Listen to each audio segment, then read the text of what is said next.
Portal da Memória.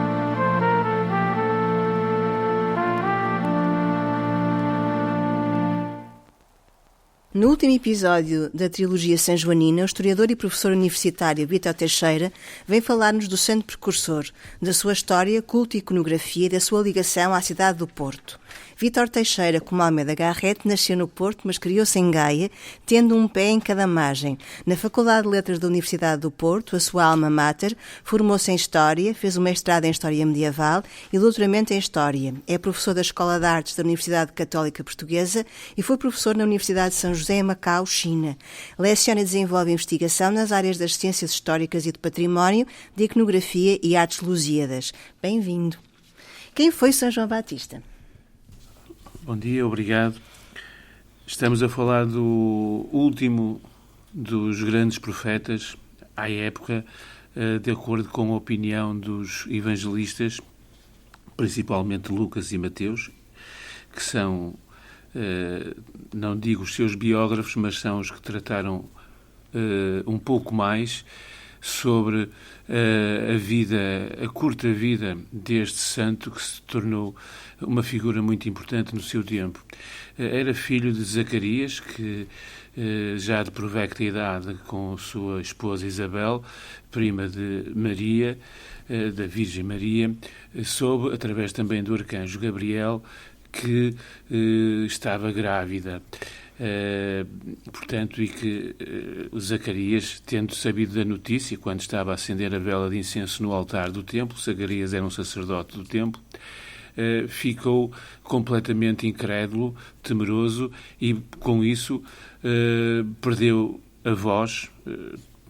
Na palavra grega original da Bíblia dos 70, por exemplo, naquela altura, koifos significa surdo-mudo, mas pelo menos a Bíblia, na tradução do aramaico, do hebraico, por São Jerónimo, fala do João como do Zacarias, o pai de João, como mudo. E até ao momento do nascimento, quando nasce, portanto é 6 meses mais velho, como podem ver, do 24 de junho para o 25 de dezembro.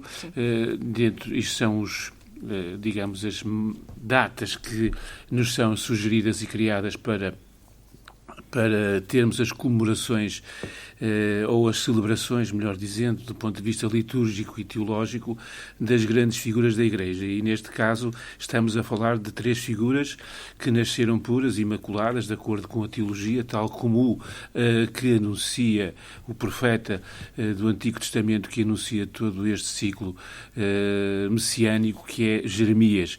Pois bem, Zacarias e Isabel tem o filho, que 8 dias depois é circuncidado e, como bom judeu, sendo, aliás, o pai um sacerdote do templo, e que durante a gravidez esteve completamente mudo e sem falar, como castigo do arcanjo por ter duvidado. Quando nasceu, queriam dar o nome de Zacarias, os parentes da família de João, mas eis que, naquele momento da circuncisão, ao 8º dia, de acordo com os preceitos judaicos, Zacarias escreve numa tabuinha, numa superfície, um pergaminho, um papiro, não sabemos, mas escreve o nome dele é João. João significa, portanto, que Javé é misericordioso. Depois teremos digamos, o acrescento de Batista, que é aquele que batiza, do grego, mas no sentido teológico, Javé é misericordioso, é bondoso, João, e abençoa, porque o batismo se torna ele também como uma bênção. O João Batista, nós conhecemos muito pouco da sua biografia. Ele terá nascido entre 2 e 7 antes de Cristo. Nasceu 6 meses antes, embora aqui é uma datação litúrgica que aparece a partir do concílio de Ágreda no século VI, embora desde os tempos pré-Constantino, portanto século IV, mas antes já havia uma comemoração, uma memória deste mártir, deste último dos grandes profetas, Nabi e Yahya, como dizem, como lhe chamam os muçulmanos, por exemplo, Nabi, profeta, que é considerado também um dos grandes profetas do Islão e tem um culto também noutras religiões. Mas, antes disso, é importante referir um aspecto crucial e que não tem sido muitas vezes falado. Ele é o precursor, é o que precede, está anunciado. Lucas e Mateus revelam-no, como também temos que pensar naquilo que é o grande manancial de informação, que são os evangelhos apócrifos, notadamente o proto-evangelho de Tiago, que fala um pouco mais abundantemente e que cria muitos daquilo que são episódios que reportam depois para a iconografia posterior. Os apócrifos lançam dúvidas, mas não são completamente proibidos nem banidos da Igreja, pelo contrário, se não fossem os apócrifos, o que seria da arte ou da história da arte religiosa, por exemplo. O Santiago de Voragine, na sua Legenda Áurea, vai buscar muito dos apócrifos, deste apócrifo, principalmente do proto-evangelho de Tiago, e daí criar muitas das bases dos tipos iconográficos para João, por exemplo.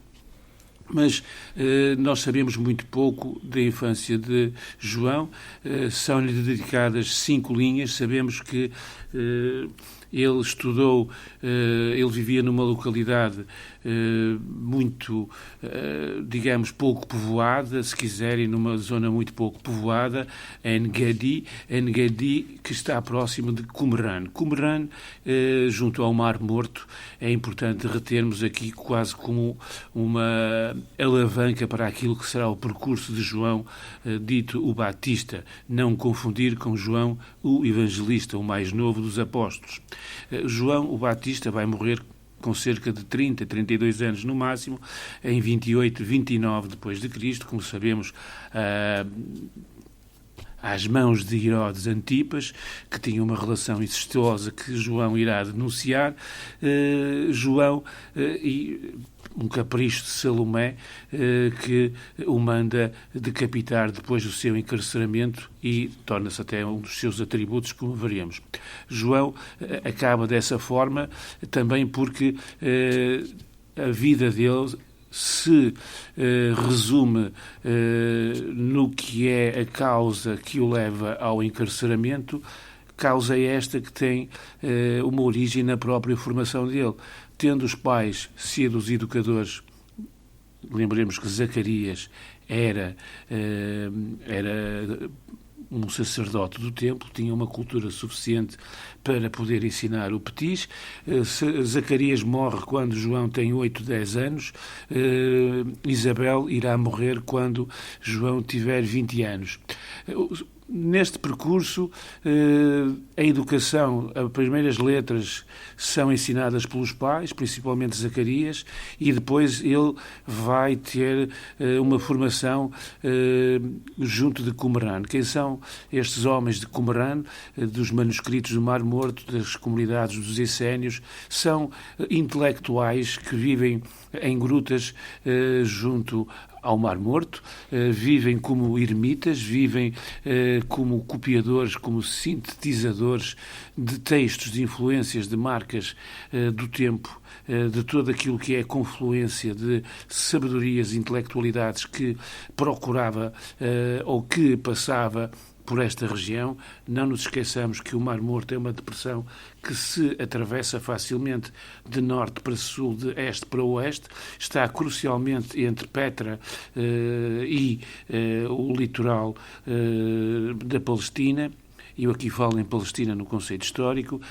Não está muito longe de Jerusalém, mas temos que pensar que nesta época estamos a falar em desertos e em comunidades que tinham mobilidade, as comunidades residentes, mas não tinham propriamente a disponibilidade física e material no sentido de transporte para ter um menino a estudar diariamente. E o jovem cresce e vai estudando, vai tomando, digamos, toda essa base de conhecimento junto dos essénios.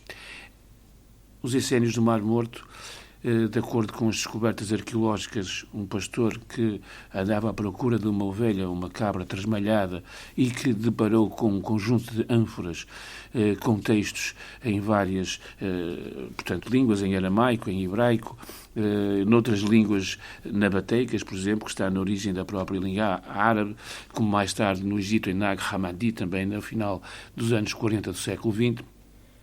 Estes essênios, que também têm, uma importância muito grande na figura de Jesus Cristo mais tarde, porque, além da tendência ermítica, eles tinham uma cultura acima da média e era um grupo que estava afastado da corrente da ortodoxia do templo. A mesma que vai julgar Jesus Cristo, a mesma que silencia a morte de João Batista, o precursor. Esta comunidade vai influenciar grandemente todo aquilo que é o percurso de João. O percurso de João, reparem, ele vai ser educado de acordo com o preceito de não tocar nos mortos e não beber vinho nem comer pão. Ele vive numa abstinência, num jejum, aquilo que na Idade Média chamavam numa quaresma perpétua. Daí a representação, até saltando um pouco já para uma ideia da própria iconografia, daquele indivíduo ermita, também peripatético, um homem que vive sempre no deserto, afastado do mundo e que vive numa pobreza ou numa recusa, numa renúncia do mundo absoluta. Sim. E, acima de tudo, com uma formação intelectual. E pegando nessa deixa, como é que é normalmente representado o São João Batista? O São João Batista, a representação dele evolui, vai ganhando, digamos, elementos. Primeiro temos que pensar aquilo que é a memória deixada pela comunidade de Jerusalém acerca do homem que representa um primo e que também alguém que batiza e que tem uma filosofia diferente da média ou diferente do comum do seu tempo. Ele, reparem, tem o dedo indicador, por exemplo, em riste levantado, a indicar, por um lado, aquele que há de vir, o Messias, de acordo com as tradições proféticas de Isaías e de Jeremias. São João Batista é aquele que diz que não sou eu o Messias, quando lhe perguntam, o Messias está para vir e ele vai se revelar. É por isso que aparece: eis o Cordeiro de Deus, eis aquele que vem cumprir todas as profecias. Isto tudo porque o Batista tem essa cultura, tem essa formação intelectual em Qumran, que é muito pouco falada, muito pouco propalada ao longo da sua adolescência e pelo menos até aos 20, 22 anos. A sua maturidade intelectual é feita quase de acordo com aquilo que ele irá ser representado.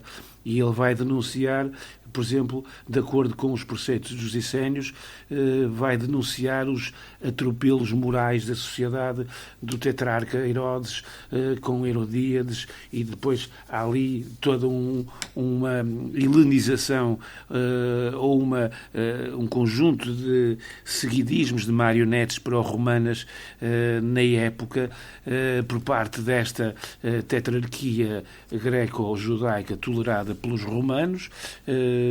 E nós temos, portanto, aqui uma representação que alude precisamente a um indivíduo que denuncia, acusa e que se afasta de todo esse mundo de Jerusalém, do templo ou das grandes cidades. É um homem de Qumran que sai da comunidade e que vai para o deserto. Ele até próprio afasta-se até de Qumran e vai para o Rio Jordão. E aí temos o quê? Temos o ermita, de peles vestido.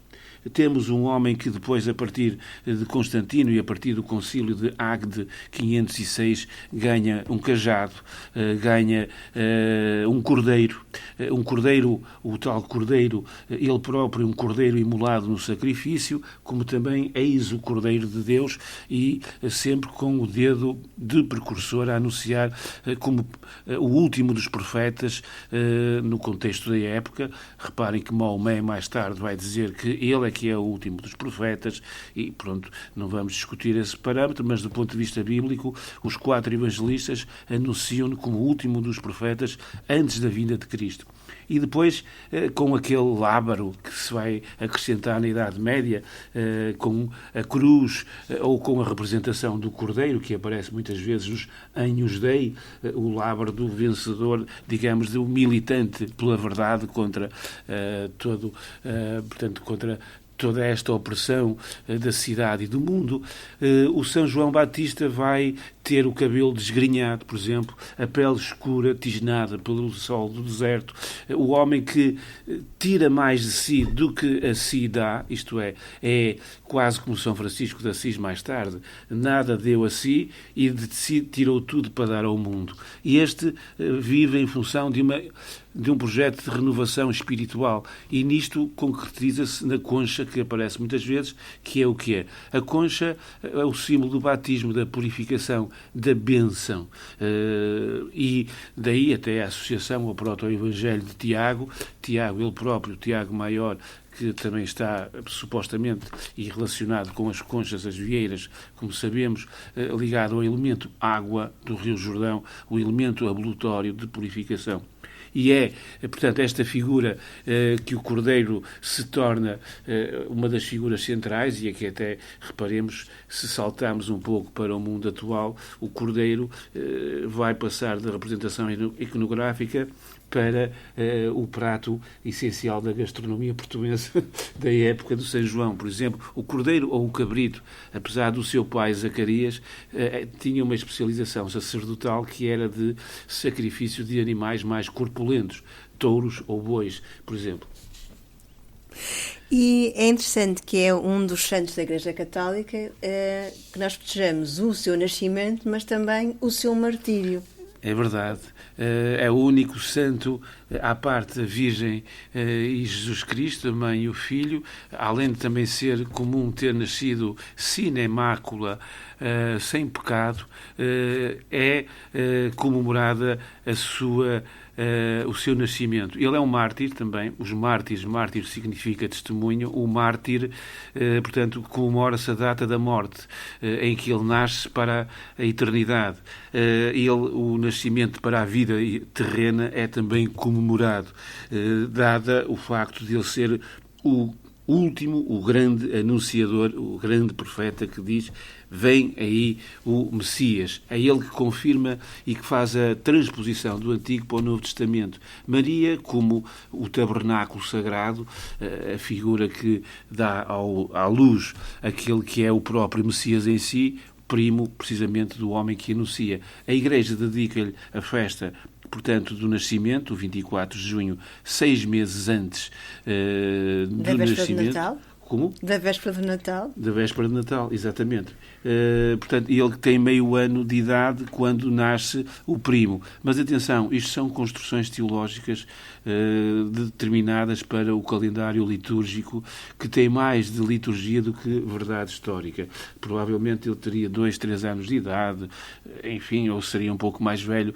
Nós não podemos determinar, porque há muitos erros nas datações do 15º ano do reinado de Tibério, quando ele passa para a vida pública. Há muitos erros de cálculo e temos que pensar que se foi construindo uma história que Dionísio Pequeno, por exemplo, mais tarde vai até transformar e criar com erros datações nas quais nós hoje nos servimos. E só um pormenor também.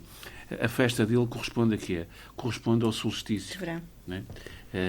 É uma festa que tem precisamente como primo os solstícios de verão e de inverno, e é uma festa pagã que existiu durante muito tempo e que a Igreja vai cristianizar, vai torná-la uma festa de sabor cristão.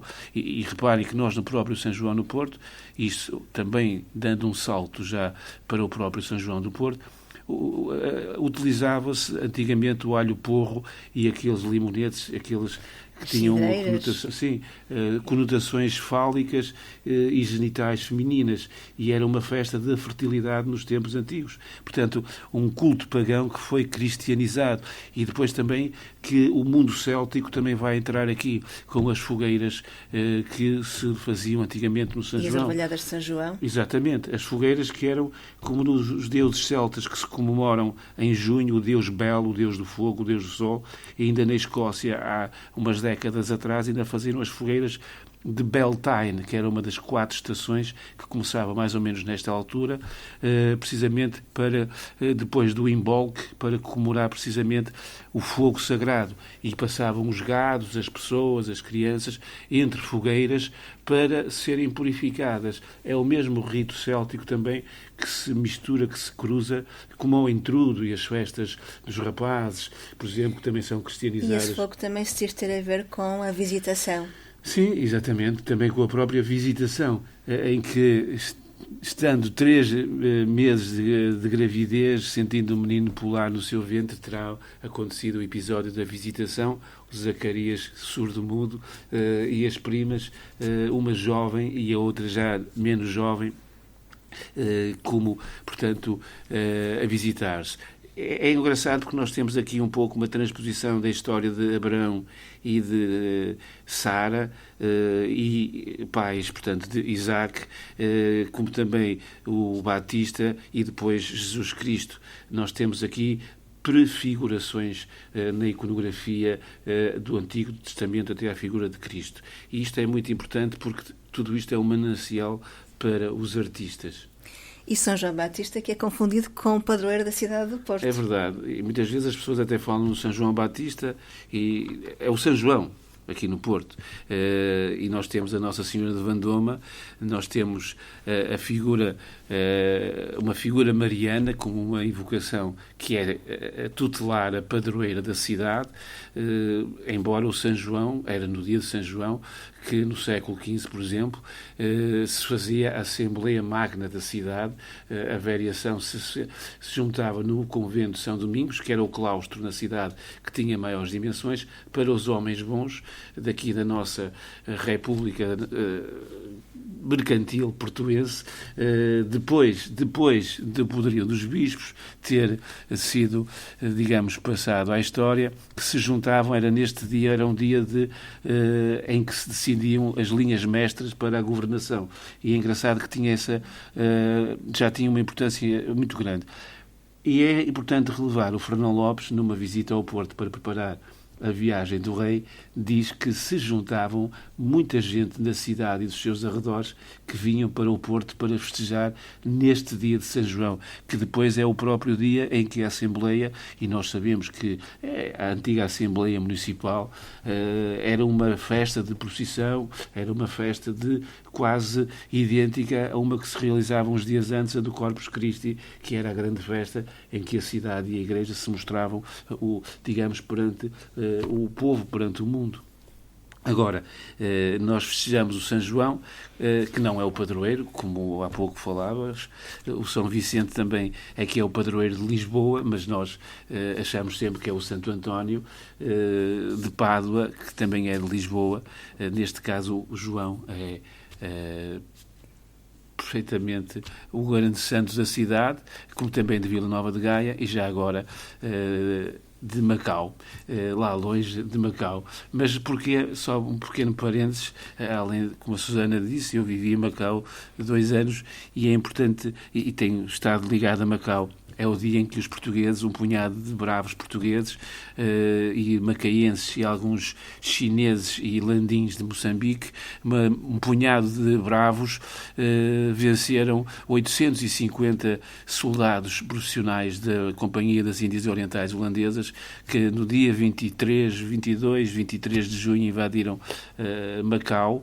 Era uma força colossal, com milhares de navios à volta de Macau, mas que um tiro de canhão em cima da Santa Bárbara no dia 24, em cima dos paióis de munições e de pólvora dos holandeses, que estavam todos concentrados, provocaram explosões em cadeia.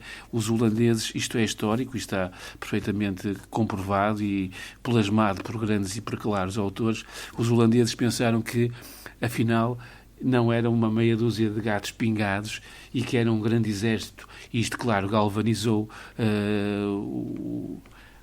a comunidade portuguesa, os poucos que se puseram na refrega e que foram a correr até ao Tapsec, uma praça que se chama junto ao Jardim da Vitória, precisamente, e perseguiram até à praia de Cacilhas os holandeses, que fugiram a 7 pés e nunca mais voltaram a Macau.